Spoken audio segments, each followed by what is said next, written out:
Somewhere in the Atlantic, a current wider than a continent has drifted 33 miles out of place. You never felt it move, yet this current is why Europe stays warm, why the rains fall where they do, why the world you know exists. This year, scientists finally built the one tool that can read its warning light. The light is on. If the edge of a cliff pulls at you, subscribe and stay with me. We're about to find out how close we really are. Let's begin.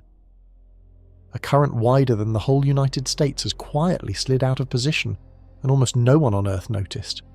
It moved in silence, far below the waves, with no headline to mark it. Deep in the Atlantic, a river of water so vast it has no banks shifted about 33 miles from where it used to sit. You could sail straight over it and feel nothing at all. And yet that small drift may be one of the most important warnings our planet has ever handed us. For most of history, we could never have seen it. The current is invisible from a ship's deck. It hides under the surface, moving slow and steady across thousands of miles of ocean. We knew it was there. We knew it was weakening. The one question that truly mattered stayed out of reach. How close is it to breaking? This year, that changed. A team of scientists finally built the tool that could read the current's warning light. They pointed it at more than 30 years of the ocean data we had already collected, information sitting in our files the whole time, waiting for someone to understand it. And when they read the needle, it was pointing toward the danger zone. Picture the dashboard of a car. For decades, we had a speedometer. We could watch the current slow down year by year. A speedometer, though, cannot tell you how much fuel is left in the tank. You can roll along at a steady speed right up until the engine dies. That was our trap. We could see the slowing while staying blind to how close the stop really was. This year, someone finally installed the fuel gauge. The current has a name that sounds like a mouthful in a science class, so for the rest of this journey we will call it what it truly is, the Great Atlantic Conveyor. It is the machine that carries warmth from the tropics up to the top of the world. It is the reason a city in northern Europe stays green while a city at the same distance from the equator in Canada freezes under snow. It shapes where rain falls for billions of people. It even helps hold back the sea along the coast of the United States, and it is moving out of place. That 33-mile shift did not happen over 1,000 years of ancient history. It happened recently. It happened inside the lifetime of most people watching right now. The warning light we only learned to read this year has been glowing the entire time, so the story ahead is one long question, taken apart piece by piece. What is this current, and why does the whole planet lean on it? Why is something so enormous so easy to break? How did we finally learn to read the warning? And the big one, the one that keeps scientists awake, how close are we truly standing to the edge? To understand how something this huge could ever fall apart, we first have to understand the almost unbelievable trick that holds it together, and that trick begins in a place that feels about as far from danger as you can imagine. A warm, shallow, sunlit sea. The whole thing begins somewhere warm, in a bathtub of a sea tucked under North America. Picture the Gulf of Mexico. The surface there sits around 80 degrees Fahrenheit, warm enough to swim in without a shiver. The sun pours down on this shallow water day after day, and the water drinks in that heat and holds onto it like a stone left in the sun. Then it starts to move. A powerful stream sweeps this warm water out of the Gulf, around the tip of Florida, and up the eastern coast of the United States. Sailors have known this river in the ocean for centuries. It runs deep blue and fast against the greener water around it. A current you can actually see from the deck of a boat. It carries more water than every river on land combined, many times over, and it has no banks to hold it in. Only the spin of the planet and the shape of the sea keep it on its path. This warm river climbs north past Canada, then turns and races across the open Atlantic toward Europe. And as it travels, it does the most important thing of all. It breathes out heat. Mile after mile, the water releases the tropical warmth it stole from the Gulf into the cold air above the North Atlantic. That heat rides the wind onto the land. This is why Europe is warm. Look at a globe and you will spot something strange. London sits farther north than parts of Canada that stay frozen for months. Paris lines up with the chilly, wind-scoured coast of Newfoundland. Yet Europe grows grapes and green fields where the map says it should be shivering. The warm current is the secret. It hauls a river of heat across the ocean and hands it free of charge to a continent that would otherwise be far colder and far harder to live in. Scientists have a proper name for this whole system, a real tongue twister, so we will keep calling it the Great Conveyor.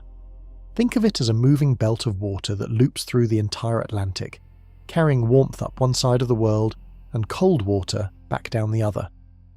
A belt that carries heat up has to return somehow, and here the machine reveals its hidden half. Far in the north, near Greenland and Iceland, something happens to that water that turns the whole thing into an engine. The water performs a trick most people have never heard of, a trick so simple and so powerful that it drives the largest flow of water on the planet. The warm surface water, having given away its heat, grows cold. Cold water is heavier, and heavy water wants to sink. But that is only half the reason it plunges the way it does. The other half is hidden in the salt, and that salt is about to explain two things at once: why this current is so incredibly strong, and why it may be terrifyingly easy to break. What happens to the water at the top of the world is the beating heart of the whole system. So let us follow it down into the cold and the dark, to the place where this river finally sinks and the engine truly comes to life. Here is the thing that catches everyone off guard about this current. Its enormous size, the very thing that makes it feel unbreakable, is exactly what makes it dangerous. We look at something huge and slow and we assume it is safe. A boulder feels safer than a pebble. An ocean liner feels safer than a canoe. Our gut tells us that big, heavy, ancient things change gently, if they change at all.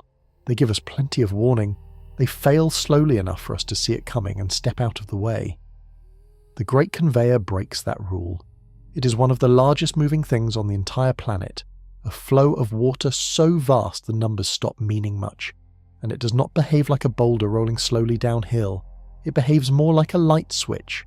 Think about a switch on your wall.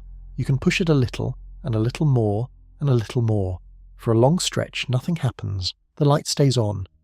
Then you cross one tiny point, a place you cannot see or feel, and the room goes dark all at once. The push that finally flipped it was no bigger than all the pushes before. The system simply reached its limit.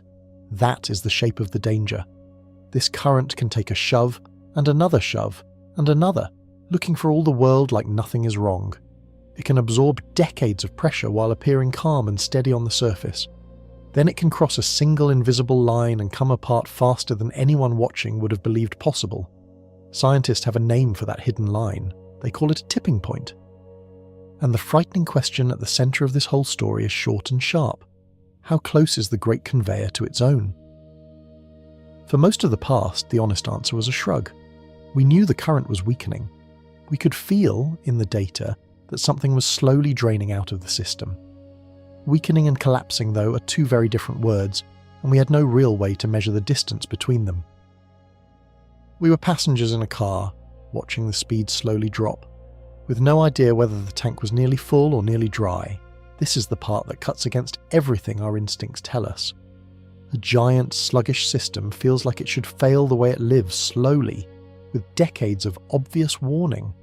A long, gentle slope we could watch coming and simply step off of in time. That comfortable picture is wrong. The very slowness that should reassure us is what hides the danger. Because a system creeping toward its tipping point, and a system that is merely settling into a slower, safer speed, can look almost identical from the outside. The gentle weakening that comforts you is the same gentle weakening that comes right before the cliff. The warning and the false alarm wear the same face. So you might reasonably ask a fair question. How do we even know this current has a cliff at all? How do we know it is not one of those systems that simply weakens forever and never truly breaks? The answer is the most sobering part of this whole section, and it does not come from a computer model or a guess. It comes from the planet's own memory, written in ice and mud. Because this exact current, driven by this exact cause, has already fallen off this exact cliff once before. Follow the warm water all the way to the far north, and you arrive at the single spot where the whole machine either lives or dies. Near Greenland and Iceland, the sea turns grey and cold and rough. The warm river that left the Gulf of Mexico has spent its long journey giving its heat away to the sky. By the time it reaches this place, It is a tired, cold traveller, and cold water is heavier than warm water. It wants to fall. Now add the second ingredient, the one that turns a slow sinking into a roaring engine: salt. The tropical water that made this journey started out very salty, because hot sun evaporates water off the surface and leaves the salt behind. So this water arrives in the north carrying a heavy load of salt. Salty water is heavier still. Put those two together, cold and salty, and you get water that is dense, heavy, and desperate to sink. So it does. Across huge patches of the northern Atlantic, this water plunges downward, mile after mile, all the way toward the deep sea floor. Picture a slow, silent waterfall hidden inside the ocean itself, a river pouring straight down through the water around it. This sinking is the engine. When all that heavy water drops toward the bottom, it pulls more warm water up from the south to take its place. That pull reaches all the way back to the Gulf of Mexico and beyond, tugging the entire warm river forward. The sinking in the north is what keeps the whole conveyor turning. Stop the sinking and you stall the belt. Imagine a bathtub with the drain open at one end. Water rushes toward that drain from across the whole tub because something is pulling it. The northern sinking is that drain. It is the reason warm water keeps flowing north in the first place. Without the drain, the water just sits there. So the strength of the entire system, this planet-shaping river that keeps Europe alive, rests on one thing. The water in the north has to stay heavy enough to sink. As long as it sinks hard, the belt runs strong, the heat keeps flowing, the map stays the way we know it. And here is the beautiful, dangerous twist. The sinking creates its own strength. When heavy salty water sinks in the north, it makes a room for more salty water to flow up from the tropics. That new water is also salty, so it also sinks well, which pulls up even more salty water behind it. The system feeds itself. It uses its own salt to keep itself strong. Round and round, stronger and stronger, a machine that powers its own engine. A loop that builds its own strength sounds unstoppable. But a loop like that carries a hidden flaw. Anything that can spin itself up can also spin itself down. If you weaken the sinking even a little, less salty water gets pulled north. Less salt in the north means lighter water. Lighter water sinks worse. Worse sinking pulls up even less salt. The same loop that made the current strong can run in reverse and tear it apart. So the whole question of collapse comes down to one thing. What could make that northern water too light to sink? What could poison the salt that keeps this engine alive? The answer is already pouring into the ocean right now, and it is coming from a place the size of a continent, sitting right on top of the engine room. The strongest thing about this current is also the exact thing that can destroy it, and that is not a flaw in the design. It is the design. Think back to the loop from a moment ago. Salty water sinks in the north. That sinking pulls more salty water up from the tropics. The new salt sinks too, which pulls up even more. The current uses its own saltiness to keep its own engine running. Scientists call this a feedback, a loop that feeds on itself. A feedback loop is a wonderful servant and a terrible master. When it runs in your favour, it builds and builds. When it turns against you, it does the same, only downward. And the great conveyor is balanced on top of a feedback loop that can swing either way. Picture two people on a seesaw, perfectly balanced. Salt on one side, fresh water on the other. As long as salt keeps arriving in the north, the seesaw holds steady and the engine runs. Now imagine fresh water slowly piling onto the other side. At first, almost nothing changes. The salt side is still heavy enough to hold the balance. You could watch for years and swear the seesaw was frozen in place. Fresh water matters because it is light. It does not sink. When fresh water spreads across the surface of the north, it forms a lid, a layer that floats on top and refuses to go down. That lid gets in the way of the sinking. The heavy salty water underneath cannot punch through as easily. The engine starts to stall, and here the loop turns cruel. A weaker engine pulls less salty water up from the tropics. Less salt arriving in the north means the surface grows fresher still. Fresher water sinks even worse. Worse sinking pulls up even less salt. Each turn of the loop makes the next turn worse. The seesaw that took years to budge can suddenly slam all the way down. That is the salt trap. The current spent thousands of years building its strength on a clever feedback, and that same feedback is a loaded spring waiting to snap in the other direction. The machine that powers itself can also unpower itself, and once it truly starts, it wants to keep going. This is why scientists lose sleep over one specific thing. Fresh water arriving in the far north. It sounds so gentle. Rain, melting ice, a little extra fresh water spreading across a cold sea. How could something so soft threaten the mightiest current on Earth? It threatens it because of the trap. A slow, steady trickle of fresh water is exactly the kind of push a feedback loop can hide. For a long time, the current absorbs it and looks fine. The seesaw barely moves. Then the balance tips, and the same loop that made the current unstoppable starts pulling it apart from the inside. So everything now depends on one question. Is fresh water actually piling onto the north right now? Is the trap being set as we speak? The answer is yes, and it has a source you have almost certainly heard of. A vast white island, cracking and melting faster every year, sitting directly above the one spot on the planet where this engine has to breathe. Sitting right on top of the engine room is an island of ice the size of a continent, and it is melting into the exact spot the current cannot afford to lose. That island is Greenland. Under its white surface lies a sheet of ice miles thick in places, holding enough frozen water to raise the seas across the entire planet if it ever all let go. For most of human history, that ice sat quiet and solid, locked in the cold. In recent decades, it has begun to melt in a hurry. Every summer now, rivers of blue melt water carve across the surface of the ice and pour off its edges into the sea. Great chunks break from the glaciers and crash into the water, and all of that melt is fresh water. Not salty ocean water, pure, light, fresh water, sliding straight into the one place on the planet where the current needs its water heavy and salty to sink. Remember the salt trap. Fresh water is light. It floats. It forms a lid across the surface that refuses to go down.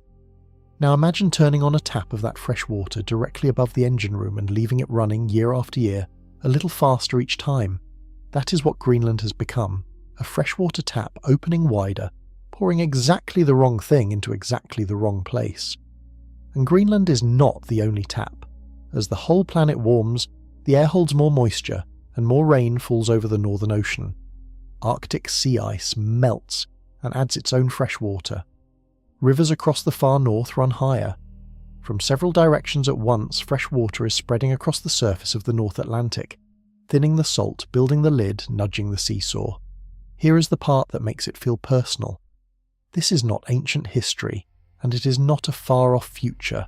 This melting is happening right now in our years, measured by satellites we launched, watched by scientists who publish the numbers every season. The tap is open today. Think of the Northern Ocean as a giant glass of salt water that has kept itself perfectly balanced for thousands of years. Now imagine someone slowly pouring fresh water into the top of that glass.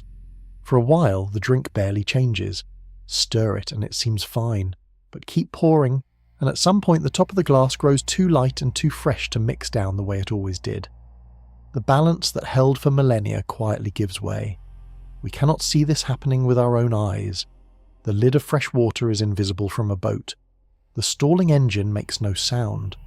This is exactly why the current is so treacherous. The most important changes are the ones we cannot feel. The tap runs silently. The seesaw shifts by inches, and the whole time the great machine keeps turning, looking almost normal, right up until it is not. So the real fear takes shape. A warming world is pouring fresh water onto the one spot that keeps the conveyor alive, and the trap is designed to hide the damage until the last moment. Which brings us to the word everyone keeps using, and the word almost everyone gets wrong: collapse. Because weakening and collapsing are not the same thing, and understanding the gap between them is the whole game. Everyone reaches for the word collapse, and it is the wrong thing to picture first because the current is doing something quieter, and in its own way, more dangerous. Right now, the great conveyor is weakening. That word sounds slow and safe. A weak handshake, a weak cup of coffee, a weak signal.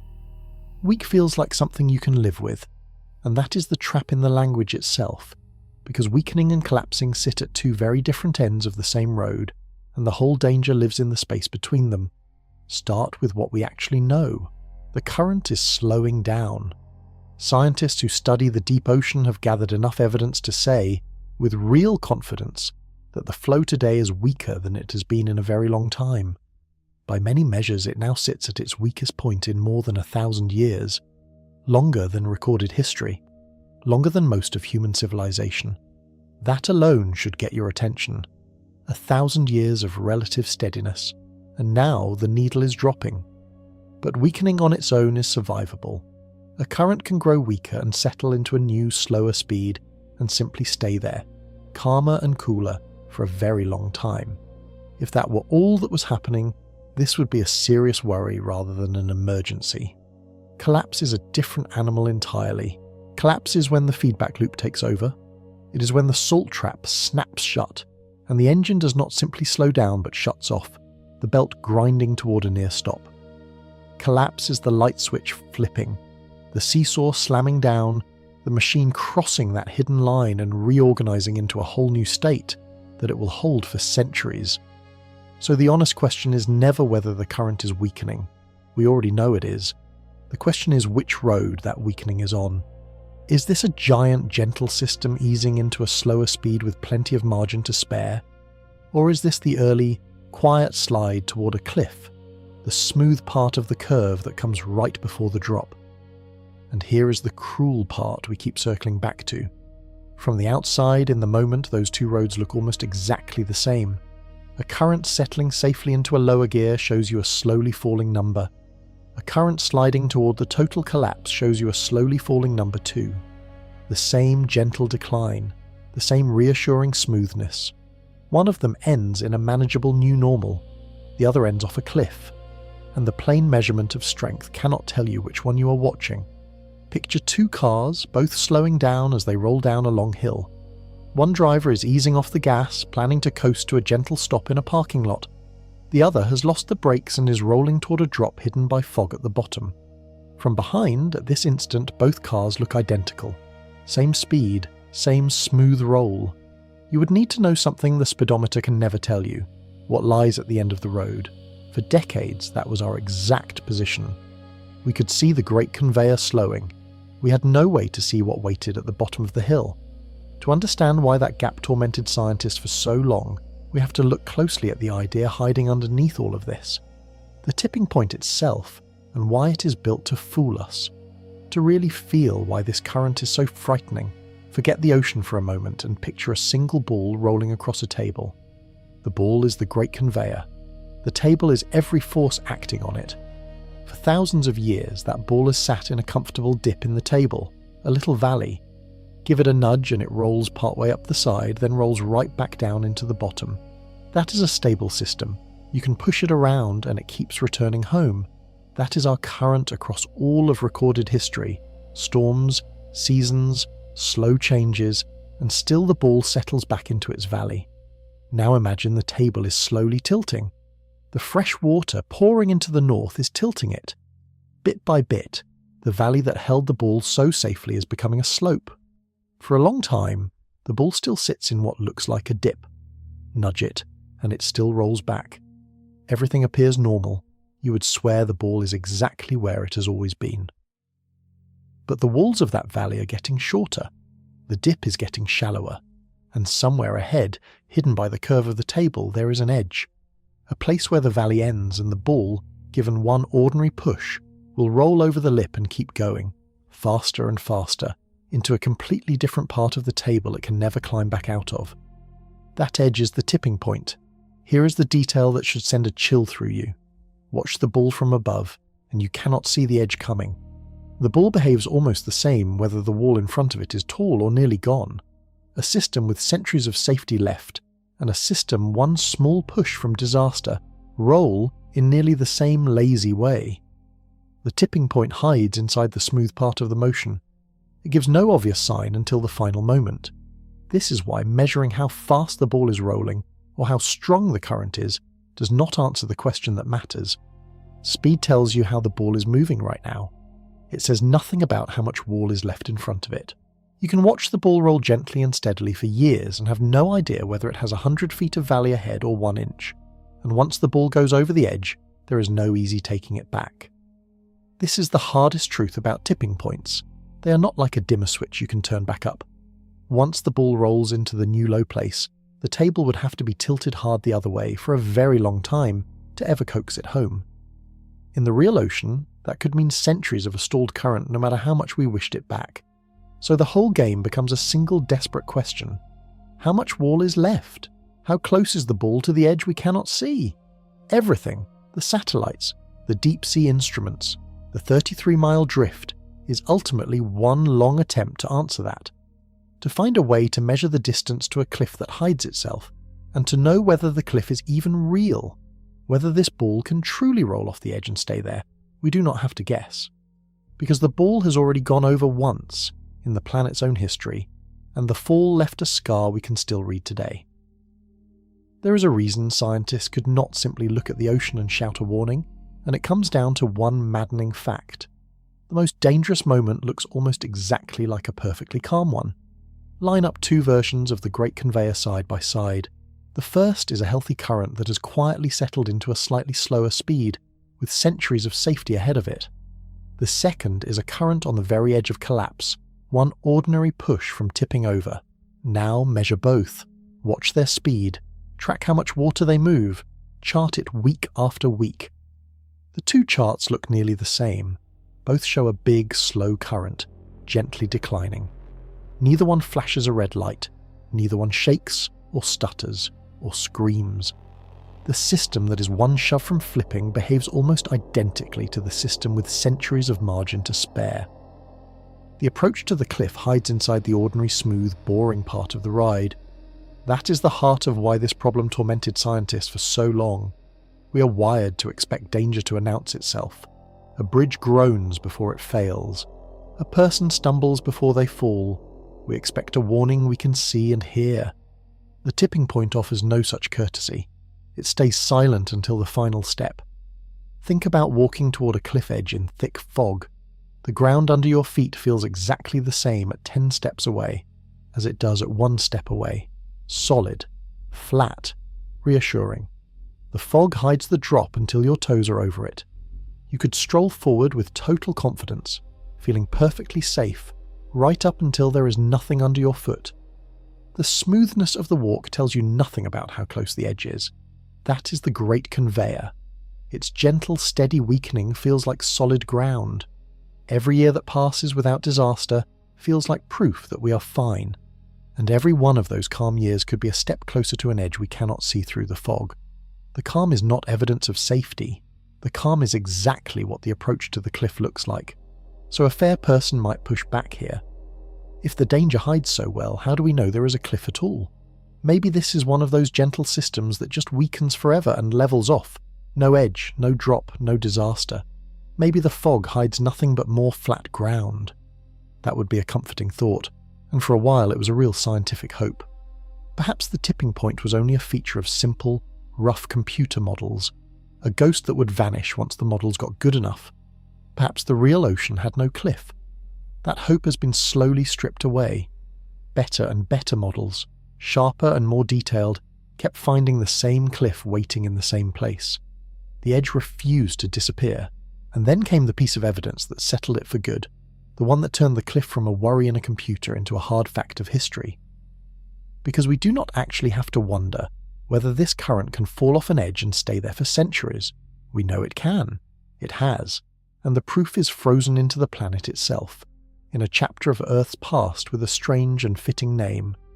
About 12,000 years ago, the Great Conveyor fell off its cliff, and the whole northern world paid the price in a shift so sharp it still shocks scientists today. We do not have to model this or guess at it. The planet kept the receipts.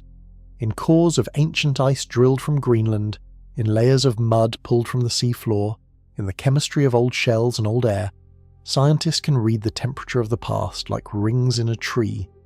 And in those records, they found something startling. A time when the warmth suddenly drained out of the north and the cold came roaring back long after the last ice age should have been ending.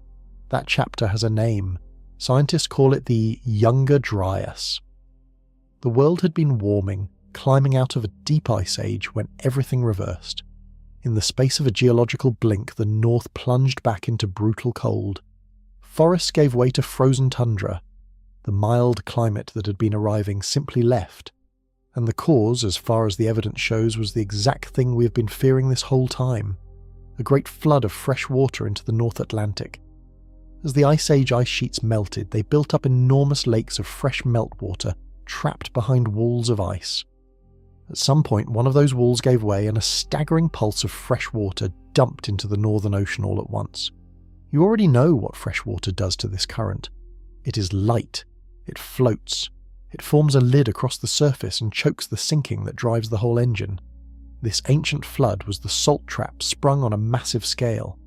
The fresh water poured in, the sinking stalled, and the great conveyor did not ease down politely. It crashed. When it crashed, the heat stopped flowing north. The gift that kept the northern lands mild was switched off, and the cold that rushed in stayed for a very long time, gripping the region for what may have been 1,000 years or more before the current finally recovered and the warmth returned. Now, honesty matters here, because this is exactly the kind of story careless voices twist. The Younger Dryas does not prove the current will collapse tomorrow. The world back then was different. It was climbing out of an ice age, with vast reserves of ice available to dump into the sea all at once. The geography was different. This ancient event is not a perfect map onto our situation, and anyone who tells you it is has oversold it. But strip away what it cannot prove, and look at what it absolutely does. It proves the cliff is real. It proves this current is capable of far more than a gentle, recoverable slowdown. It proves that this exact machine, driven by this exact cause, a flood of fresh water into the North Atlantic, has been pushed past its tipping point in the actual history of this planet. And when it went past that point, it collapsed hard, and the consequences were severe, regional, and astonishingly long-lasting. The planet wrote its own warning label into the ice and the mud. This current can break. When it breaks hard. And the piece of that ancient story that should truly hold your attention is not that it happened. It is how fast it happened. The most terrifying detail buried in that ancient collapse is not the cold itself. It is the clock. The change came so fast that a single human being could have lived through the whole thing. When we imagine the climate shifting, we tend to picture slow, patient change. Something for the history books spread across 1,000 years, so gradual that no one alive would notice it happening. Ice ages arriving over ages, deserts spreading over centuries, change on a scale too slow for a human life to feel. That picture is a comfort, and for this particular event that comfort is false. The records tell a sharper story. When the great conveyor crashed at the start of the Younger Dryas, the deep cold did not creep in over many lifetimes. It arrived, by the standards of climate, almost overnight. Some of the evidence points to major shifts unfolding within a few decades. In parts of the record, the signs of dramatic change appear across just years. Sit with the size of that for a moment. A child born as the change began could have grown old in a world that had transformed around them. The forests they played in as a young person could have become frozen ground by the time they had grandchildren.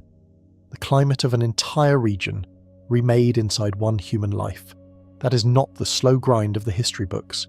That is a lifetime. This is the single most important thing the ancient collapse teaches us, and it is easy to miss under all the talk of ice cores and seafloor mud. When this system goes, it does not necessarily hand you generations to adjust. The historical record and the newest computer simulations are telling the same story from opposite ends of time. One reads the deep past, the other models the near future, and they agree. The change, when it finally comes, can be shockingly abrupt. We are not built to fear things this way.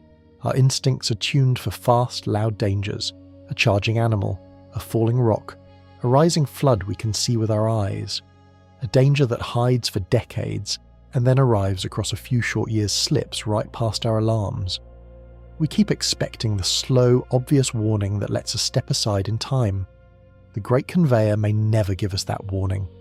And that reframes everything about the 33-mile drift we started with. If the collapse, once it truly begins, can play out inside a human lifetime, then the question of how close we are stops being a puzzle for distant future scientists. It becomes a question about the years that people alive today will live through, about whether the warning signs are already blinking on the dashboard right now. So the real problem sharpens into something urgent and specific. We know the cliff is real.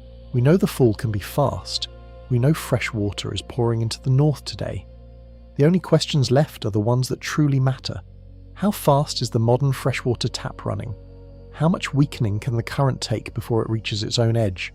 And most of all, the question that haunted this field for decades: how would we even know if we were getting close?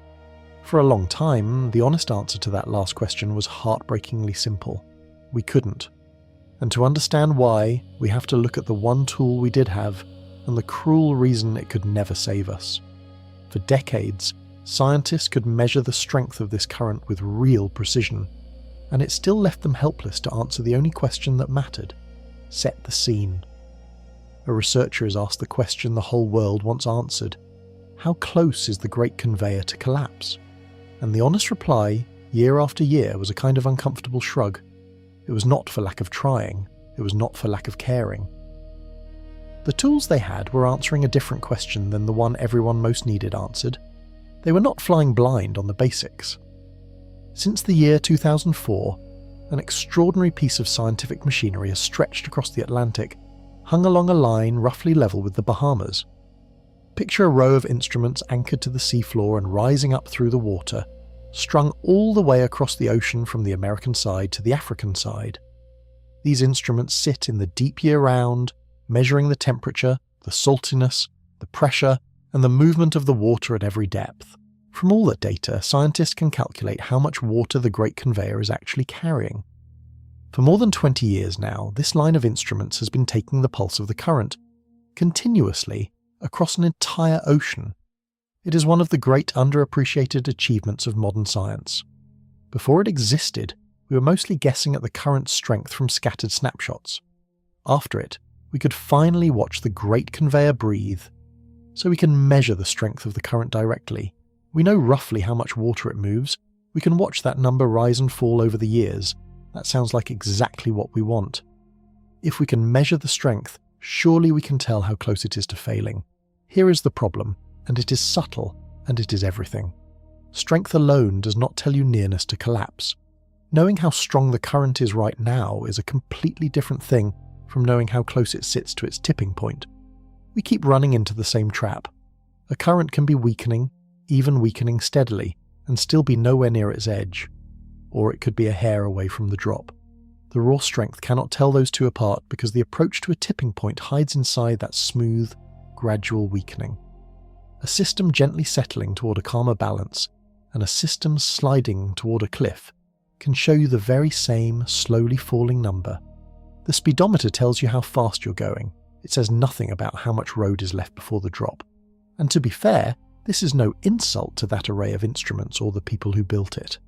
That line of moorings is one of the genuine triumphs of modern science, holding station across an entire ocean for more than 20 years. The limit we're talking about is not a flaw in the instruments. It is a limit in the very idea of using strength to judge nearness to collapse. You could build 10 more arrays, measure the strength 10 times more precisely, and still not answer the real question. Strength and nearness are simply different things. We were asking our best instrument to tell us something it fundamentally could not. For years that left us stuck, watching the speed bleed away with no map and no headlights.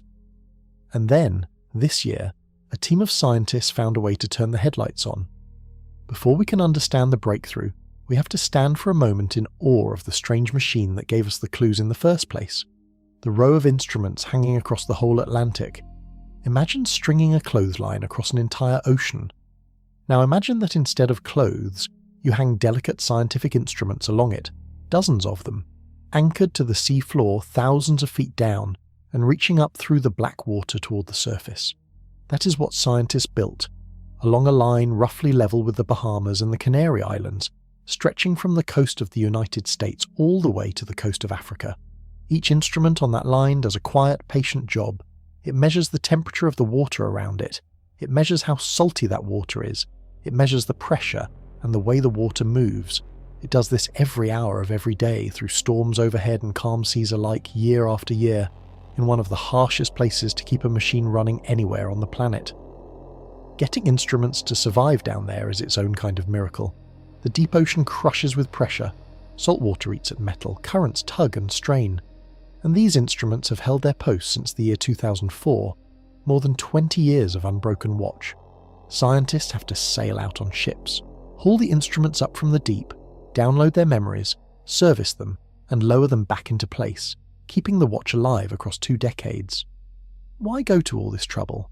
Because before this line existed, our picture of the Great Conveyor was a handful of blurry snapshots taken years apart. We had guesses stitched together from scattered measurements. We could not truly watch the current live. This line of instruments changed that. For the first time in history, we could see the pulse of one of the planet's master systems beating in real time across an entire ocean, and that continuous watch handed us something priceless without our even realizing it. More than 30 years of detailed records of the ocean's surface, its temperatures and its patterns, gathered by these instruments and by satellites overhead. A long, faithful diary of what the North Atlantic was doing, kept steadily the whole time. Here is the strange and beautiful part. For years, we held that diary in our hands and did not fully understand what it was telling us.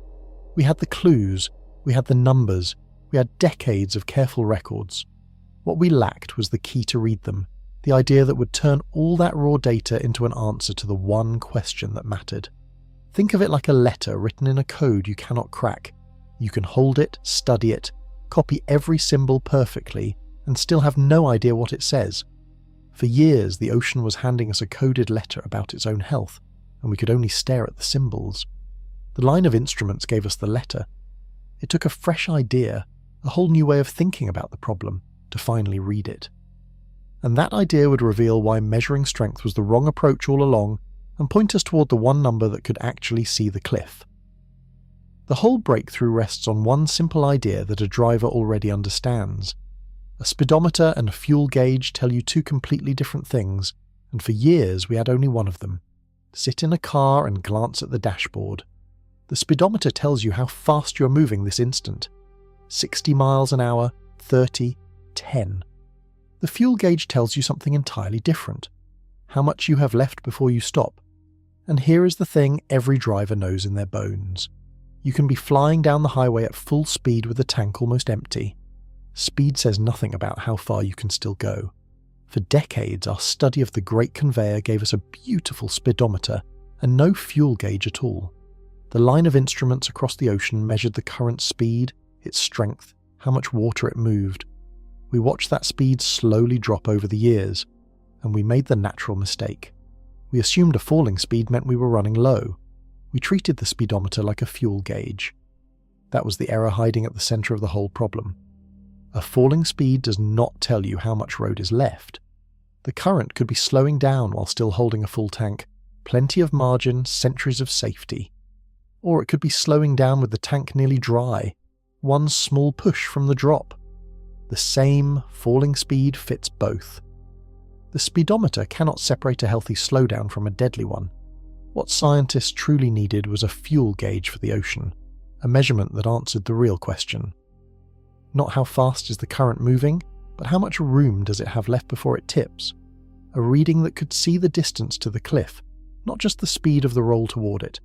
The trouble is, a fuel gauge for a planet-sized ocean current is not an obvious thing to build.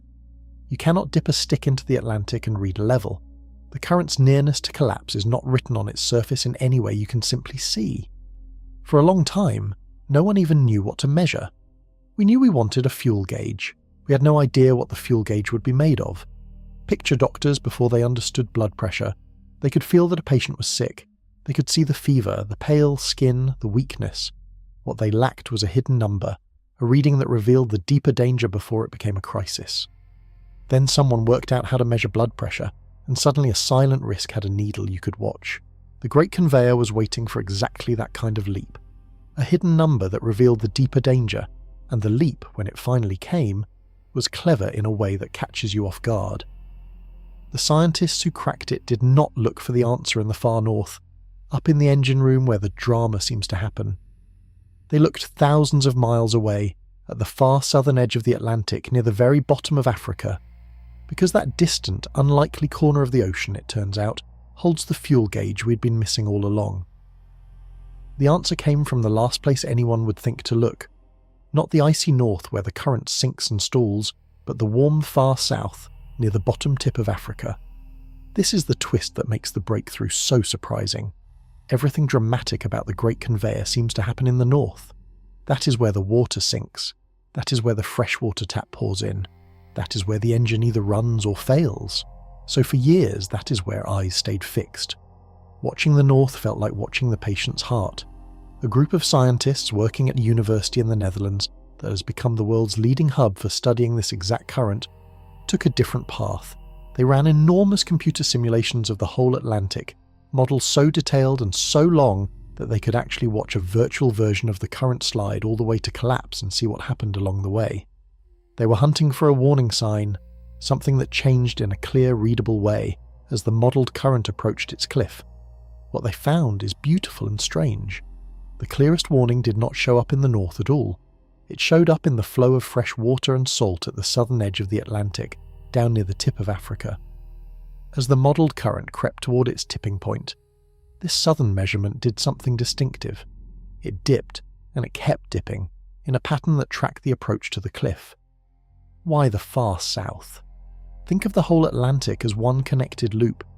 When the engine in the north starts to struggle, it changes how salt and fresh water balance across the entire ocean, all the way down to the other end. The southern edge acts like a drain reading for the whole system.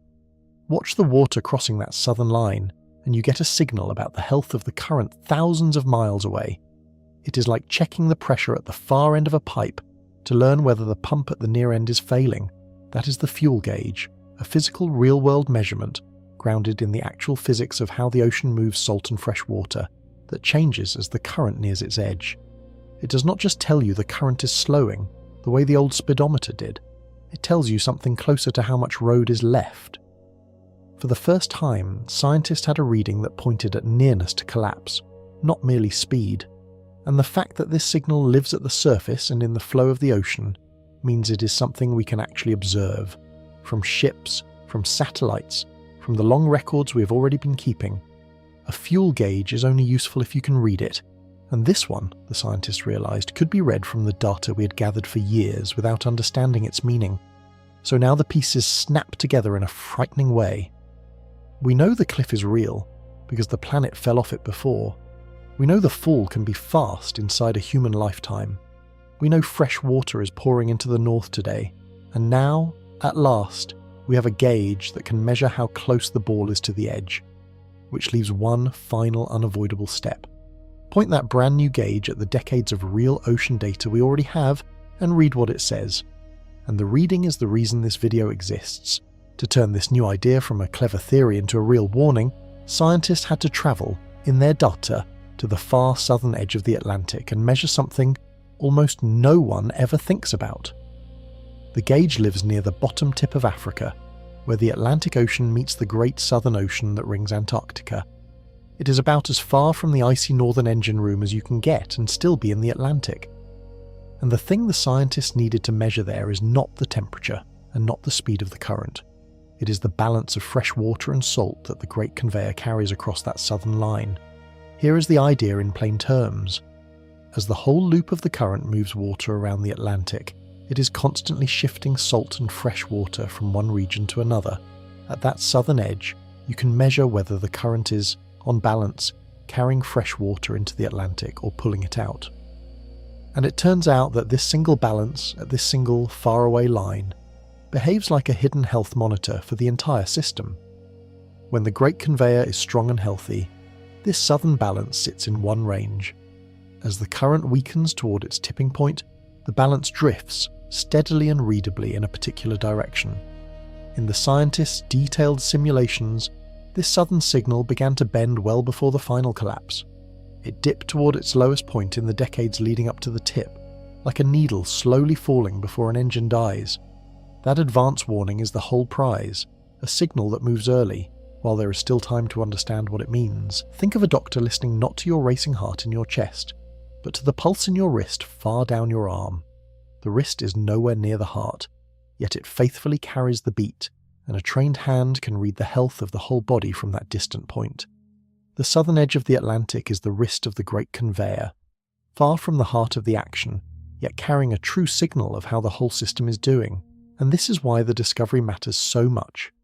It does more than confirm the current is weakening, which we already knew from the speedometer. It gives us a physically grounded reading that points at nearness to the cliff, and it lives somewhere we can actually watch, from ships crossing that southern line and from satellites gazing down at the surface of the sea. That last point is the quiet revolution inside the discovery. Because the signal shows up in things we can see from space and from the surface, we do not have to wait decades to start gathering it fresh. We can look backward. We can take this new gauge and hold it up against the long records we already collected over the past 30 years and more, the diary of the ocean. We kept the whole time without knowing how to read it. So the scientists did exactly that. They took the fuel gauge they had built and pointed it at more than 30 years of real ocean data, decades of measurements, gathered patiently, waiting for someone to understand them. They read the needle against everything the true ocean had actually done.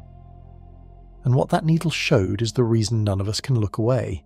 The moment everything had been building toward arrived when the scientists finally pointed their new gauge at the real ocean, and the reading landed like a stone in the stomach. Remember what they now had. A fuel gauge grounded in real physics that could read the great conveyor's nearness to its tipping point rather than just its speed. And they had something else. Something we had possessed the whole time without grasping its worth.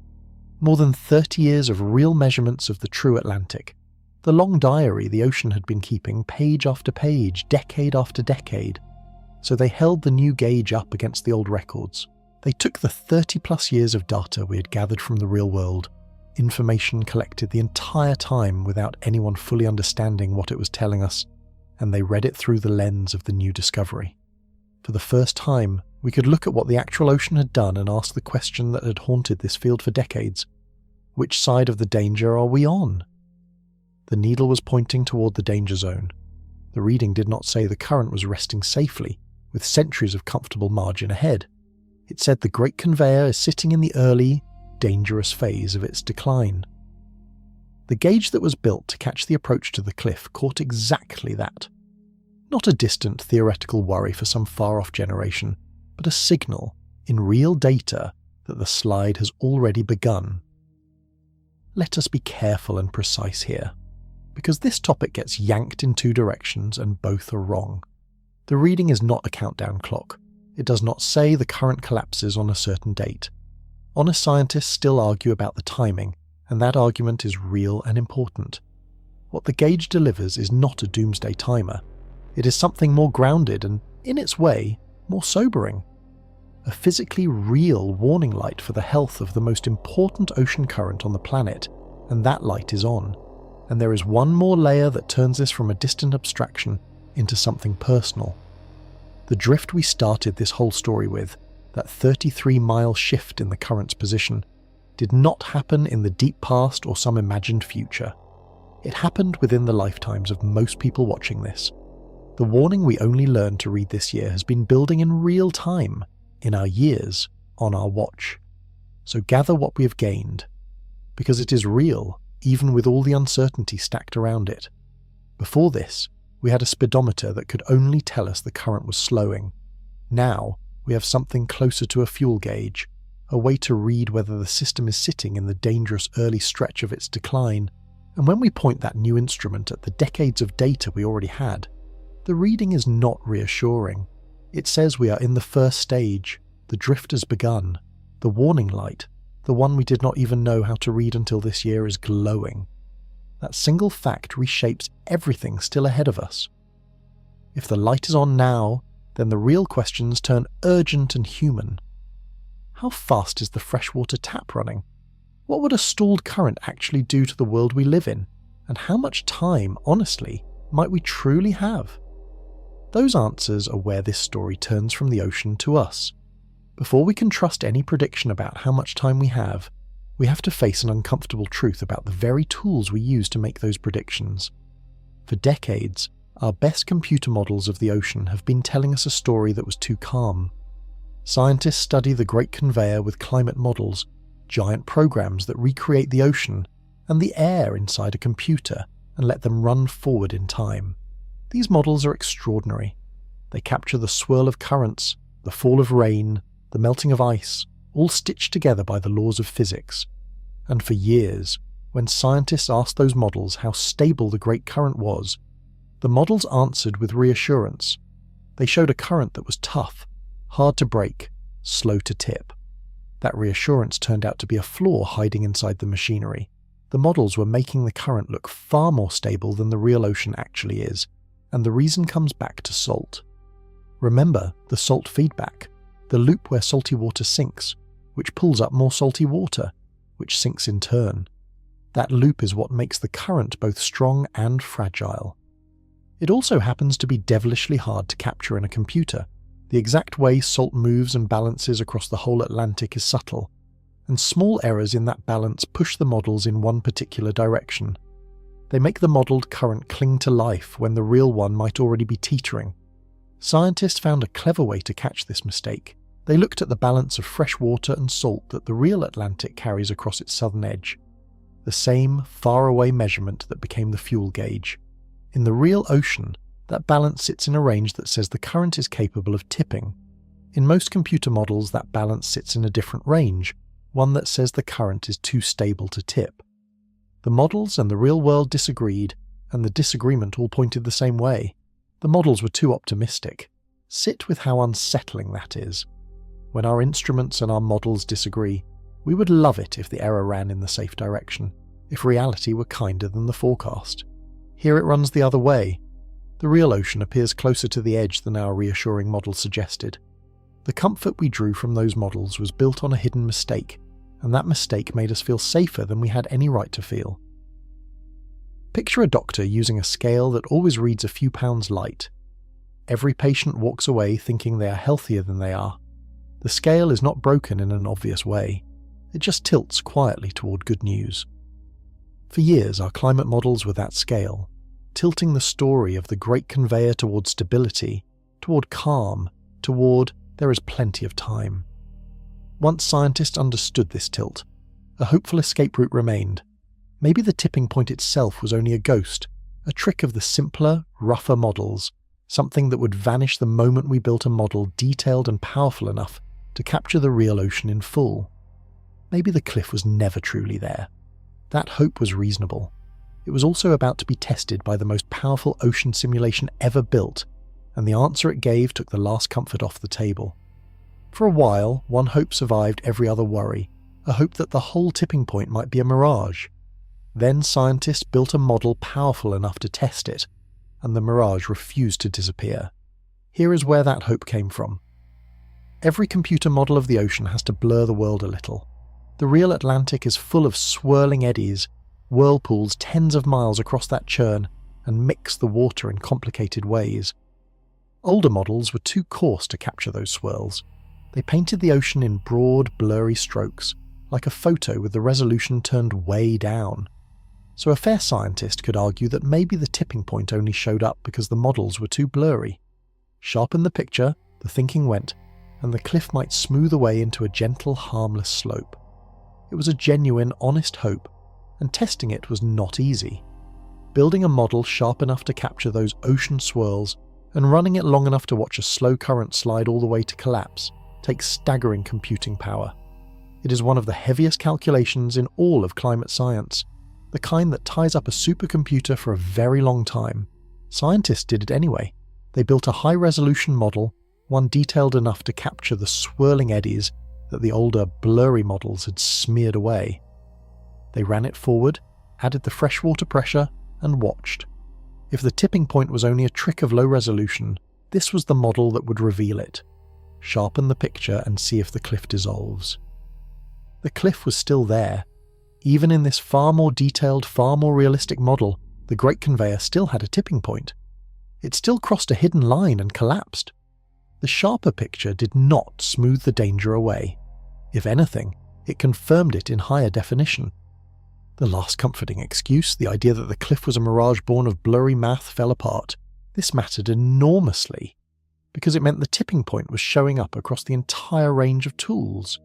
It appeared in the simplest possible models, the ones that treat the ocean like a couple of connected boxes. It appeared in the medium ones, and now it appeared in the most detailed, most powerful model ever built for the job. From the crudest to the finest, they all agreed, this current has a cliff. The disagreement between our tools had vanished on this one point, and they had converged on the frightening answer. Think of it like testing a rumour. At first you hear it from one unreliable person, and you shrug it off. Then you hear it from a more careful source. Then from the most reliable expert you know, someone who checks everything twice. When the careless voice, and the careful voice, and the meticulous voice all tell you the same thing, the rumour stops being a rumour. It becomes something you have to take seriously. The tipping point had crossed that line. It was no longer a quirk of one kind of model. It was a robust feature of the real physics. So the picture is now complete and grim in its clarity. The cliff is real, confirmed from every angle. The current is weakening. The fuel gauge reads stage 1. Which forces the question we have been circling toward, the one that turns science into something you can feel in your gut. What actually happens to the world if this current stalls? Start with the continent it keeps alive. Start with the place that has the most to lose. The continent that only exists in its familiar, livable form because of this current. If the Great Conveyor stalls, Europe grows cold in a way that would rewrite daily life across the whole region. Remember the gift the current gives. It hauls a river of tropical heat across the ocean and breathes it out over the North Atlantic, and that warmth keeps Europe far milder than its northern position should allow. Now imagine switching off that heat delivery. The river of warmth slows to a crawl. The heat that Europe has leaned on for the whole of human history stops arriving in full. The result would be a deep and lasting chill, especially across the north and west of the continent. Britain, Ireland, Scandinavia, the countries that sit most directly in the path of that warm ocean air, would feel it hardest. Studies that model this collapse suggest winters growing harsher by several degrees, in some regions by as much as 10 or 15 degrees Fahrenheit on average. That may not sound like the end of the world until you remember that averages hide brutal extremes. A few degrees of average cooling can mean winters that arrive earlier, bite harder, and refuse to let go. Picture a place where the growing season shrinks, where crops that have thrived for centuries suddenly struggle in shorter, colder summers, where sea ice, the frozen crust of the ocean, begins creeping south toward coastlines that have not seen it in living memory, where the storms that roll in off the Atlantic grow angrier because a sharper clash between cold and warm air feeds fiercer weather. This is the shape of the world a stalled current could hand to Europe, and the cruelest part is the direction of it. The rest of the planet is warming. Humanity has spent generations pouring heat into the sky, and nearly everywhere is getting hotter. Yet here, in this one crucial corner, a stalled current could drive things the opposite way, plunging Europe into a colder future, while the globe as a whole keeps heating. A region cooling inside a warming world.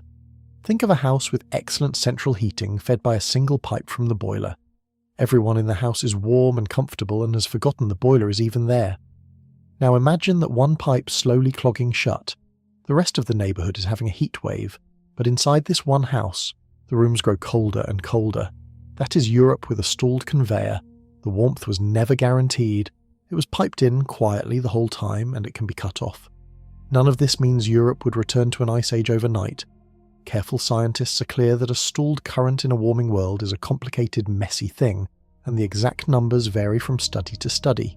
What they agree on is the direction. Cut the current, and the heat that keeps Europe livable weakens. A colder, stormier, harsher Europe is the price of losing this machine. Yet Europe is only the beginning, and in some ways it is far from the worst of it. Because when this current stalls, its effects do not stay in the north. They reach a giant invisible band that circles the whole planet and decides where the rain falls for billions of people, and moving that band would put entire nations at risk. The Great Conveyor does not only carry heat, it helps steer the rain for half the planet, and if it stalls, one of the most important weather patterns on Earth could lurch out of place, deciding who eats and who goes hungry across entire continents. High above the tropics runs an invisible band where the world's rains gather, a belt of clouds and storms that circles the globe near the equator. This band is the reason the monsoons come, the great seasonal rains that soak West Africa, that feed the crops of India, that water the forests of South America. Billions of people plan their entire year around this band. They plant when the rains come and harvest before they leave. Whole civilizations have been built on the promise that the water will arrive on schedule. That band does not sit still on its own. Its position depends, in part, on the balance of heat between the northern and southern halves of the planet, and the Great Conveyor is a major mover of that heat. By hauling warmth into the north, the current helps hold the rain band where it is. Weaken the current, cool the north, and the band can slide. If it slides, the consequences ripple across the poorest and most crowded parts of the world.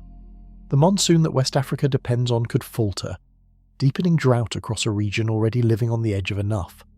The rains that India's farmers plan their lives around could shift their timing and strength, throwing the food supply of well over 1 billion people into doubt. In South America, the pattern that keeps the Great Forest wet could bend, drying regions that have been lush for ages. Here is the part that makes it so dangerous. These are not wealthy regions with deep reserves to fall back on. Many of the places most exposed to a shifting rain band are home to enormous numbers of people who live close to the land, who feel a bad harvest immediately and painfully. A wobble in the rain that a rich nation might buffer with imports and savings could mean genuine hunger for tens of millions somewhere else. Picture a giant sprinkler set up over a vast garden, watering each row on a careful schedule. The plants in every row have grown to depend on their turn. Now imagine someone nudging that sprinkler a few feet to one side. Some rows that always got water now sit dry and cracking. Other spots get drowned. The total amount of water may be similar, yet the plants that grew up trusting the old pattern are the ones that suffer. The tropical rain band is that sprinkler for a huge share of humanity, and a stalled current could nudge it. And notice how far this reaches from where the trouble starts. The current sinks in the icy north near Greenland, yet stalling it could dry a farm in the Sahel and flood a field in the tropics, thousands of miles from the engine room. That is the strange, sprawling power of this single machine. It ties the fate of a European winter to the fate of an African harvest through one connected system of moving water. So already the damage spreads across 2 continents, a freezing north and a thirsting tropics. And there is a third blow aimed at a coastline much closer to home for many watching this, because a stalled current would also let the sea itself pile up against the shores of the United States. There is a strange and counterintuitive twist waiting for the eastern coast of the United States, because slowing this current would let the ocean itself heap up against the shore, raising the sea beyond what the rest of the world faces. Most people think of rising seas as a single, even thing, the whole ocean creeping up together as ice melts and warm water swells. That is real, and it is happening everywhere. Sitting on top of that global rise, though, is a regional effect tied directly to the Great Conveyor, and it targets the coast of North America with special force. Here is the physics, kept simple. A strong, fast current does not only move water along, its motion, combined with the spin of the planet, actually holds the sea surface at a certain tilt, keeping water pushed away from parts of the American coast and piled elsewhere. The fast flow acts almost like a hand pressing the water into a particular shape. Slow that current down, and you loosen the hand.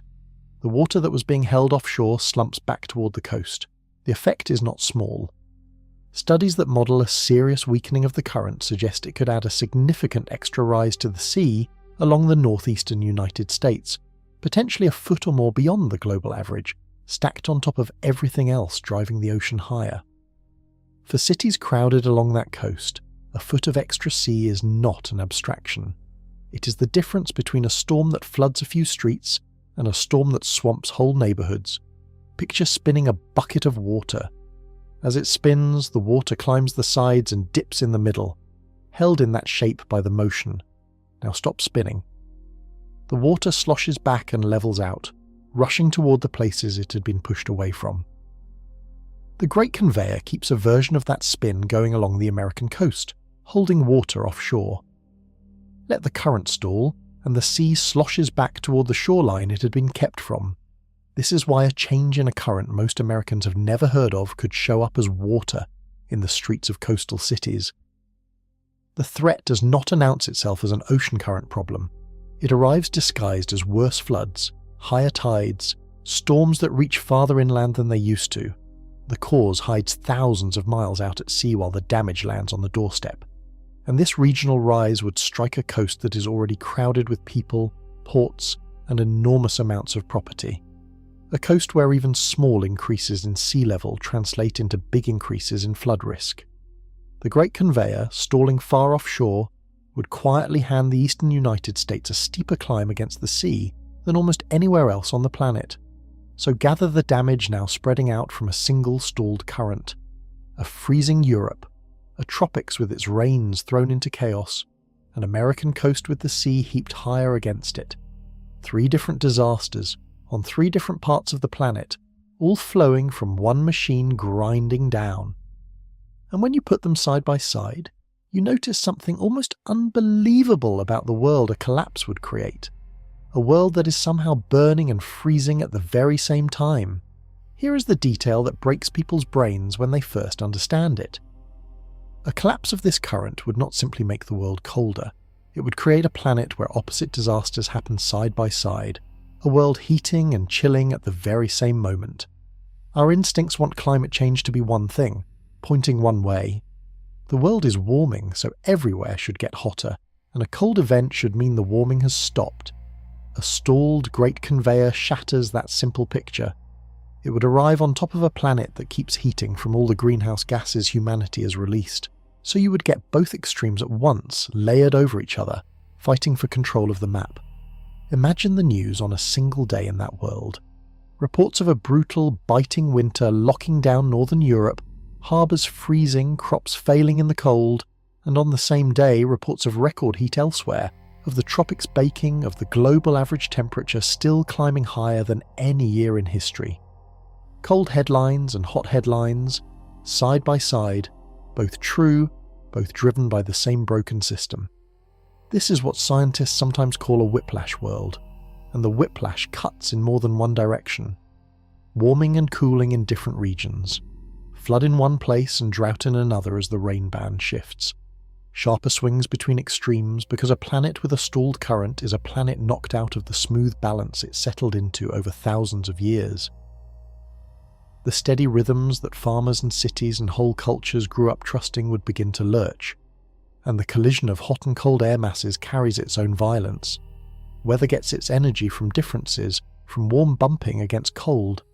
Sharpen that difference, as a cold Europe pressed against a warming ocean would, and you feed the storms.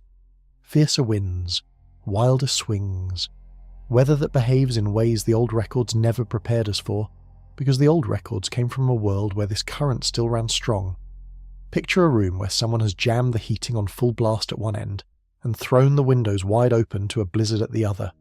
Standing in the middle, you would feel gusts of hot and cold slamming into each other, swirling into a chaos of drafts and eddies, the whole room churning because the two extremes refuse to settle. A world with a stalled current is that room, scaled up to the whole planet, with hot and cold masses grinding against each other and stirring the atmosphere into turmoil. The deepest danger in all of this is that it defies our common sense at the exact moment we most need clear thinking. A cold snap in a stalling world looks, to a casual glance, like proof that global warming was overblown. In truth, it could be a symptom of the same crisis, a sign that the heating has grown violent enough to break one of the planet's master systems. Confusing the symptom for the cure is exactly the kind of mistake that could cost us dearly.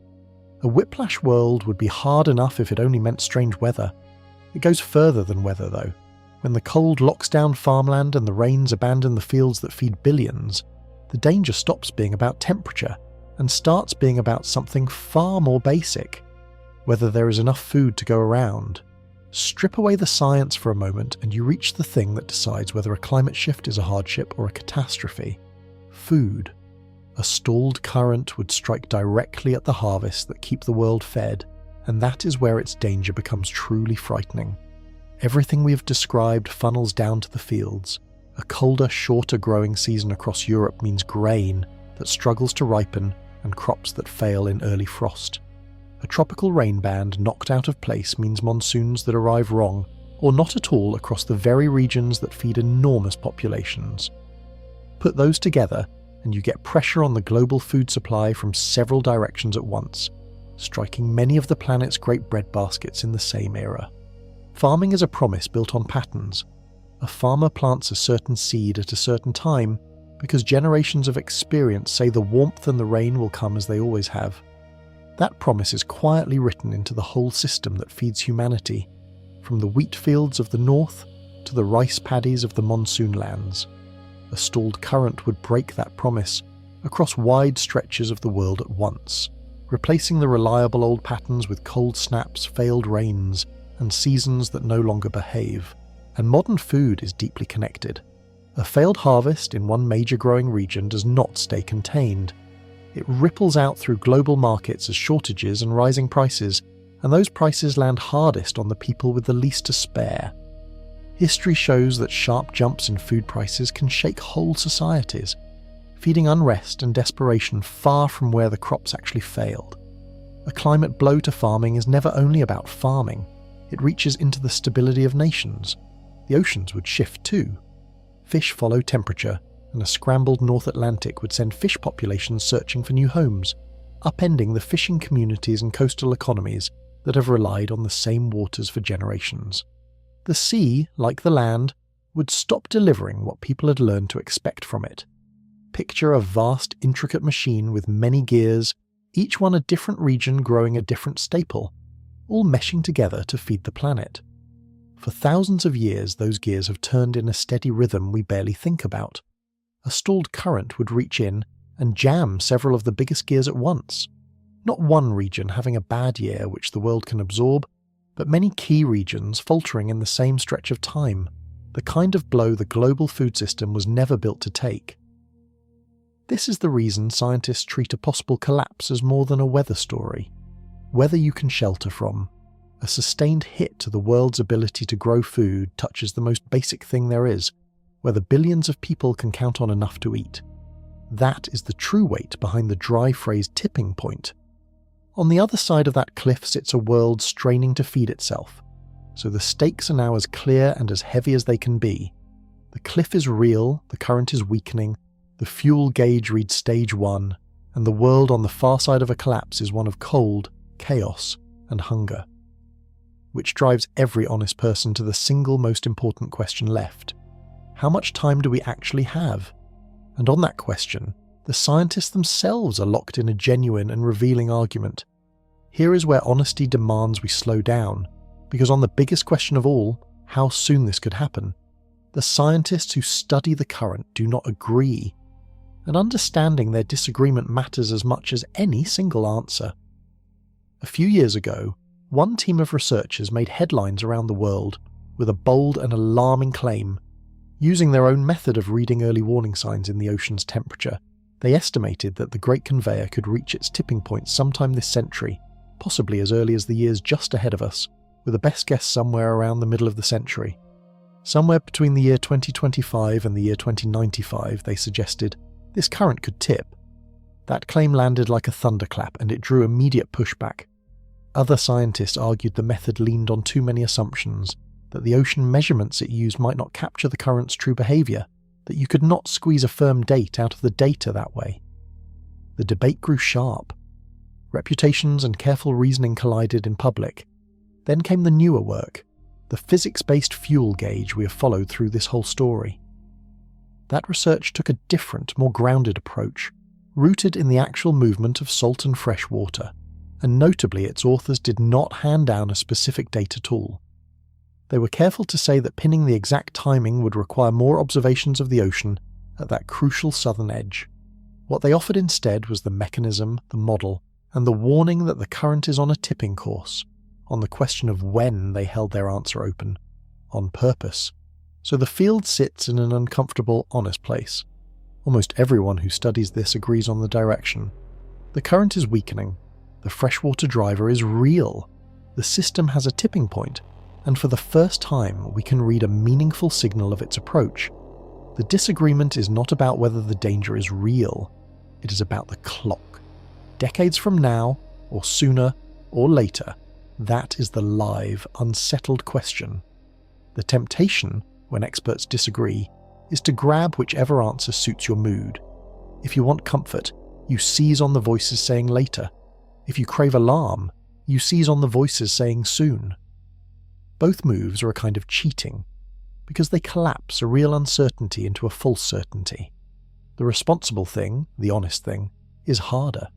It is to hold the uncertainty as it truly is, wide and unresolved, and to take it seriously precisely because we cannot rule out the near end. Picture a doctor telling you that a health problem will strike, that they are sure of that much, but that it could hit anywhere from a few years out to many decades away, and they cannot yet narrow it down. You would not shrug that off because it might be decades. The mere fact that it could be soon, paired with how severe it would be, is enough to demand action now. That is exactly the position we're in with the Great Conveyor. And this is where two dangerous opposite mistakes enter the story.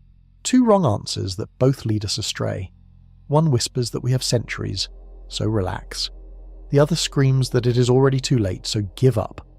Both are wrong, and understanding why is the key to responding like adults instead of children. The first dangerous answer is the soothing one, the voice that says this is a problem for the distant future, centuries away, nothing for us to worry about now. It feels reasonable and calm. It is also one of the most dangerous ideas in this entire story. The appeal of this answer is obvious. It lets us off the hook. If the Great Conveyor will not tip for hundreds of years, then it becomes someone else's problem, a worry for descendants we will never meet, safely beyond anything we need to change our lives over. We can file it away with the other far-off concerns and get back to today. The mind loves an excuse to stop worrying, and centuries away is a very comfortable excuse. The trouble is that the science gives us no right to that comfort. Everything we have walked through this whole time tears the excuse apart. The fuel gauge reads stage 1 now, in data from our own lifetimes. The ancient collapse showed the fall can happen inside a single human life. The models that once whispered plenty of time turned out to tilt toward false comfort. And the honest scientists studying the clock cannot rule out that the tipping point is only decades away. Against all of that, centuries away is not a conclusion. It is a wish. And the wish carries a hidden trap because of how tipping points work. Remember the ball rolling toward the hidden edge. You cannot see the cliff coming from the smooth part of the roll. By the time the danger becomes undeniable, by the time even the most stubborn optimist admits it is real, the ball may already be going over. Waiting for absolute proof means waiting until it is too late to act. The comfortable answer tells us to wait for exactly the certainty that will only arrive after the door has closed. There is also the cruel matter of momentum. The fresh water pouring into the north, the warming driving it, these do not stop the instant we decide to worry. They have their own inertia. Even if we started changing course today with everything we have, the pressures already loaded into the system would keep pushing for years. So the time to act is always earlier than it feels. Believing we have centuries to spare when we might not waste the one thing we cannot get back. The years while action still matters. Picture someone who feels chest pains and tells themselves the heart attack is decades away, so there is no need to change anything now. No need to see a doctor, no need to shift a single habit. They might be right that the crisis is far off. If they are wrong, the comfort they clung to is the very thing that killed them, because it talked them out of acting while acting could still help. The centuries away answer invites the whole planet to make that same bet with far more at stake. So the soothing voice fails us, not because the far future is impossible, but because betting everything on it is reckless when the near future cannot be ruled out. Yet there is an opposite voice, just as loud and just as wrong, pulling in the other direction. The voice of pure doom, the one that says the current has already collapsed and nothing we do can matter. And that voice, in its own way, is just as dangerous as the comfortable lie. The second dangerous answer is the opposite of the first, and it wears the mask of taking the problem seriously. It is the voice of pure doom, the one that shouts the current has already stopped, the ice age is upon us, it is hopeless, and that panic, however sincere, does real harm. You've probably seen this voice at work. Headlines screaming that the Great Conveyor has shut down, that Europe is about to freeze solid next winter, that collapse is not a risk but a done deal. It grabs attention. It feels urgent and brave, like the only honest response to a scary truth, and it is wrong on the facts. The current has not collapsed.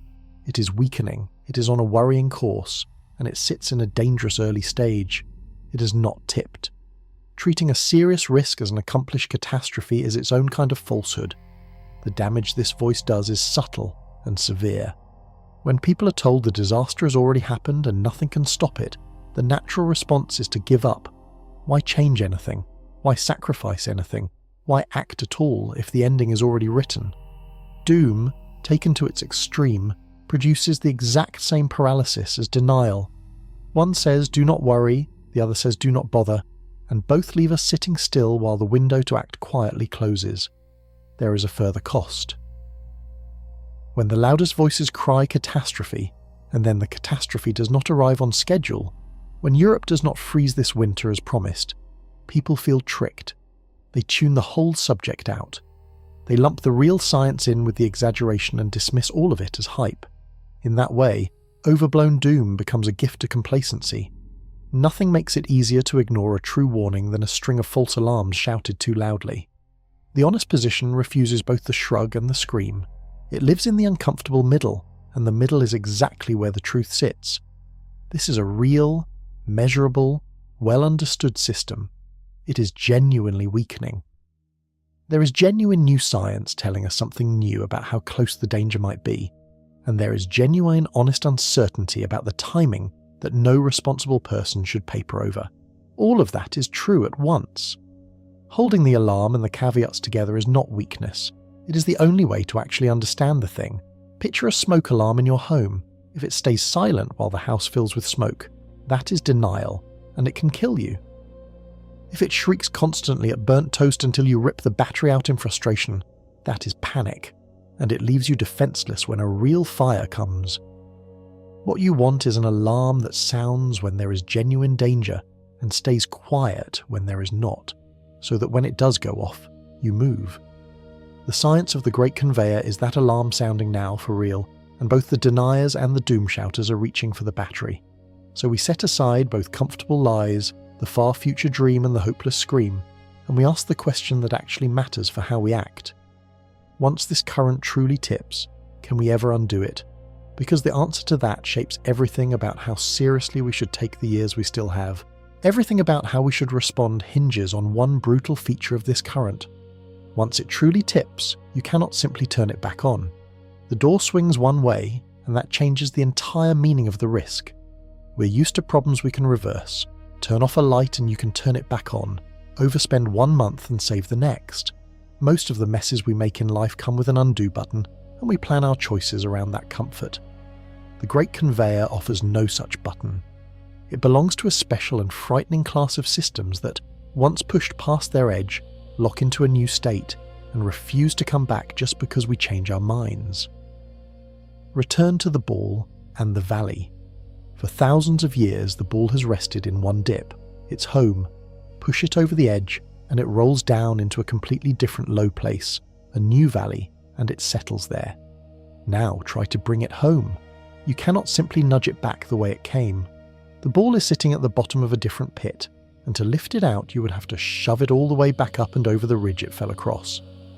That takes a vastly greater effort than the gentle push that sent it over in the first place. For the real ocean, this means something stark. Even if we tipped the current and then, in a panic, undid every bit of warming and shut off every extra drop of fresh water, the current would not just spring back to life. The collapsed state has its own stubborn stability. It would sit in its new, weakened, cold configuration and hold there, resisting our attempts to restore it, potentially for a very long time no matter how desperately we wanted it back. Scientists have a word for this one-way behaviour. They speak of a point of no return, and for once the dramatic phrase is precisely accurate. There truly is a line beyond which restoring the old current becomes far harder than preventing its loss ever was. On one side of that line, prevention is possible and even affordable. On the other side, we are stuck with the consequences and no easy road back. This is the fact that should reframe the entire debate about timing. If a collapse could be easily reversed, then even a soon collapse might be survivable, a bad patch to fix. Because it cannot be easily reversed, the calculation flips. The only reliable way to keep the old current is to never let it tip in the first place. Prevention is not one option among many. Prevention is the whole game, because the cure does not exist. Picture a heavy door at the top of a stairwell held open by a single stone. For years it stays open, and you walk through it without a thought. Kick that stone loose and the door swings shut and locks with a heavy click. Now you are on the wrong side, pulling and shoving, and it will not open because the lock was built to hold. The Great Conveyor is that door. Right now it is open. The stone is being worked loose by the warming and the melt, and once it clicks shut, no amount of regret reopens it on any timescale that helps us. If losing this current locks us out for good, then the natural next question is chilling. How long exactly would we be locked out? If the door shut today, how many years, or lifetimes, would the world have to live on the wrong side of it? If this current ever collapses, the hardest truth to swallow is how long the world would have to live with the consequences. This is not a bad season or a rough decade. A collapse would lock in a transformed world for a span that dwarfs a human life. We have seen that the current cannot easily be switched back on, that it settles into a stubborn new state and holds there. Put a number on that stubbornness, and the weight of it becomes real. The detailed models that trace a collapse all the way through suggest that once the Great Conveyor tips, it stays down not for years but for well over a century, in many cases far longer, before there is any chance of the old circulation clawing its way back, and the ancient record agrees. When this current crashed in the deep past, the cold it brought gripped the northern world for what may have been 1,000 years or more. Try to feel the human scale of that. A child born into the year the current collapses could live a full life, grow old and die, and never once know the world as it was before. Their children could do the same. The cold Europe, the shifted rains, the higher seas, the strained harvests, all of it would be the ordinary, permanent backdrop of many generations, the only normal anyone alive would remember. We would not be handing our grandchildren a problem to solve. We would be handing them a changed planet to simply endure. This is what makes a tipping point so different from the slower troubles of a warming world. Many climate harms, painful as they are, can ease if we change course, the fever breaking as we stop feeding it. A collapsed current would not work that way. It would be a door slammed and locked, committing the world to its consequences long after we had done everything in our power to make amends. The regret would be real and useless. The cold would stay. And there is a special cruelty in the timing mismatch. The push that tips the current happens fast, a threshold crossed in a matter of years. The recovery, if it ever comes, drags out across centuries. We would buy 100 years or more of a harsher world with a mistake made in a single decade. The bill would come due slowly, long after the ones who ran it up were gone. Picture knocking over a priceless vase that took 1,000 years to make. The knocking over takes a single careless second. The vase does not unbreak because you feel terrible about it. Some things are quick to lose and impossibly slow to rebuild, and the Great Conveyor, tuned over thousands of years, is one of them. A shove of decades, a loss of centuries. That is the trade a collapse would force on us. So the full shape of the danger finally stands complete. A real cliff, confirmed from every angle, a current already sliding toward it, a world on the far side that is cold, chaotic and hungry, a door that locks behind us, and a sentence measured in lifetimes. Laid out like that, it would be easy to sink into the despair we warned against, which is exactly why the next question is the most important one in this entire story. Faced with all of this, is there actually anything we can still do? After all that darkness, here is the turn that matters most, and it is a hopeful one. The Great Conveyor is not a doomed machine ticking down to a fixed end. Its fate runs through choices that are still, right now, in human hands. And those choices come down to 2 taps we can reach. Remember what actually threatens the current. Fresh water poured into the north, lightening the water so it can no longer sink, choking the engine that drives the whole system. And behind that fresh water sits the deeper cause. A warming planet melting Greenland's ice and shifting the balance of rain and evaporation across the ocean. Trace the danger to its root and you find something we recognize because we caused it. The heat we have added to the world. That is the first and most important tap, and it is the one with our hand already on the handle. The warming that melts the ice and loads the freshwater gun comes from the greenhouse gases humanity keeps pouring into the sky. Slow that flow of gases, and you slow the warming, and you slow the melt. Slow the melt, and you take pressure off the current before it reaches its edge. The single most powerful thing we can do to protect this ocean machine is the same thing that protects the whole climate. Stop heating the planet so hard. This is why the timing debate, for all its uncertainty, does not leave us helpless. We may not know the exact year of the cliff, but we know the direction of the pressure, and we know what feeds it. Every bit of warming we prevent is a margin we hand back to the current, more wall between the ball and the edge. We are not passengers watching a fixed countdown. We are to a real degree holding the throttle on the very force that decides how fast we approach the drop. The second tap is knowledge, and it matters more than it sounds. For the first time, we have a fuel gauge, a way to actually watch the current's approach to its tipping point, using signals we can read from ships and satellites. That changes the game. Instead of stumbling toward a cliff in the fog, we can now begin to measure our distance from it, to catch the warning signs earlier, to know whether our efforts are buying us room. A danger you can measure is a danger you can manage in a way that a hidden one never allows. Watching closely, funding the instruments, reading the gauge, all of that turns blind risk into something we can respond to with open eyes. Picture a bathtub filling toward the brim while the faucet runs. You cannot instantly empty a tub that is already high and some water is already loaded in. What you can absolutely do is turn down the faucet, slow the rise, and keep a careful eye on the level so you know how close the overflow really is. The warming is the faucet. Our emissions are the handle. The new fuel gauge is the eye on the water. None of it is beyond us. So the honest picture is not hopeless at all. It is serious and it is urgent, and it is also, crucially, still open. The cliff is real, but we're not yet over it, and the throttle is in our hands. Which leaves one last thing to make clear before we close, the reason none of this can be waved off as a distant worry for people not yet born. Because this is a story about now. Set aside the deep past and the far future for a moment, because the single most important thing to understand about this warning is when it is happening. It is happening in our time, on our watch, inside the lives of the people hearing these words. It would be easy to file the Great Conveyor under the category of grand, slow, distant concerns, the kind of thing that belongs to geologists and to generations centuries away. Nearly everything about the way we talk about the ocean invites that distance. Ancient collapses, thousand-year rhythms, planetary machines.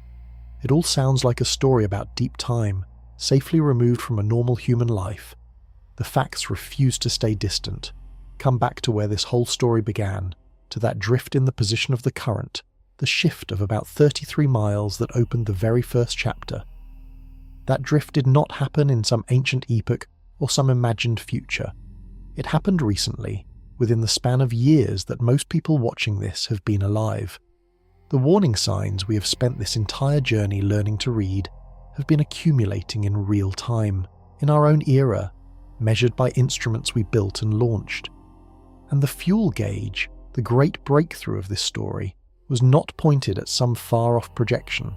It was pointed at more than 30 years of real data we had already collected, the diary of the actual ocean over the recent past. When scientists read it and found the needle in the danger zone, they were reading the here and now, the state of the current in the years we are living through. The Stage 1 warning is a description of the present, not a prophecy about the distant future. This changes the emotional weight of everything. A danger safely centuries away asks nothing of us but a shrug. A danger unfolding within our own lifetimes, driven by choices we're making right now, asks something entirely different. It asks us to pay attention. It asks us to treat the throttle in our hands as something that matters today, not in some far-off reckoning we will never see. The people who will decide how this story goes are not distant descendants in a far century, they are alive now.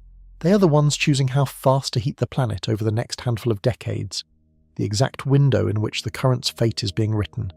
The margin between preventing a collapse and locking one in is being spent, or saved, in years that people now living will walk through.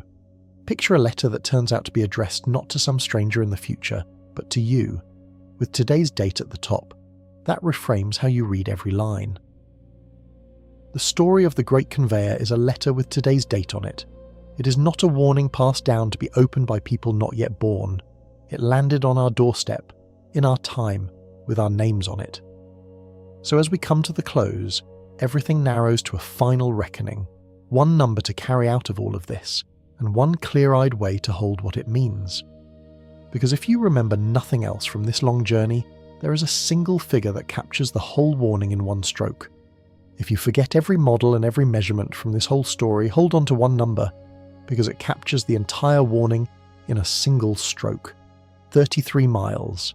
That is roughly how far the heart of the Great Conveyor has drifted out of its old position, and by itself it sounds almost trivial. 33 miles is a short drive, an hour of easy travel, a distance you would cross without a second thought. Set against the size of an ocean, it seems like nothing at all, a rounding error on a map of the whole Atlantic. That is exactly why it is so easy to miss, and exactly why it is so important to understand what it really means. The power of that small number lives in what it stands for. For most of human history, that drift did not happen.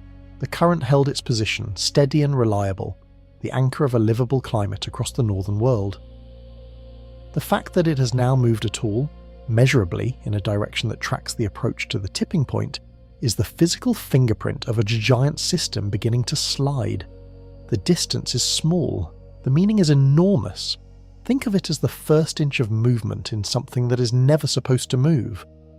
A crack of an inch in a great dam is not alarming because an inch of water is dangerous.